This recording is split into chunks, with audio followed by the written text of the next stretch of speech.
வணக்கம். திருவள்ளூரில் கட்டப்பட்டுள்ள புதிய பேருந்து நிலையத்திலிருந்து தேரடி வரை மகளிர் இலவச பேருந்து இயக்க வேண்டும் என பொதுமக்கள் கோரிக்கை விடுத்துள்ளனர். திருவள்ளூர் நகரின் மையப்பகுதியில் செயல்பட்டு வந்த திருவிக பேருந்து நிலையம் குறுகிய இடத்தில் இயங்கி வந்ததால் போக்குவரத்து நெரிசல் ஏற்பட்டு வந்தது. நெரிசலை தவிர்க்கும் வகையில் திருவள்ளூர் ஊத்துக்கோட்டை சாலையில் அமைந்துள்ள வேடங்கிநல்லூரில் புதிய பேருந்து நிலையம் 36 கோடி ரூபாய் மதிப்பீட்டில் கட்டப்பட்டு கடந்த மார்ச் மாதம் திறக்கப்பட்டது.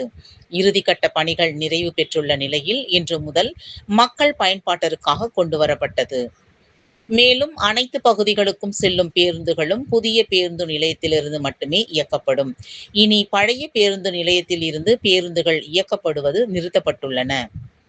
இந்நிலையில் பழைய பேருந்து நிலையம் இருக்கும் இடத்தில் வணிக வளாகம் கட்ட திருவள்ளூர் நகராட்சி நிர்வாகம் முடிவு செய்துள்ளதாக கூறப்படுகிறது.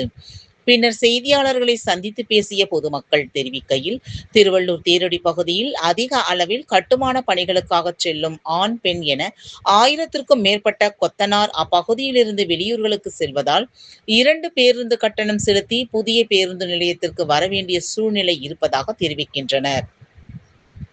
எனவே புதிய பேருந்து நிலையத்திலிருந்து தேரடி வரை மகளிர் இலவச பேருந்து இயக்க வேண்டும் என பொதுமக்கள் கோரிக்கை விடுத்துள்ளனர்.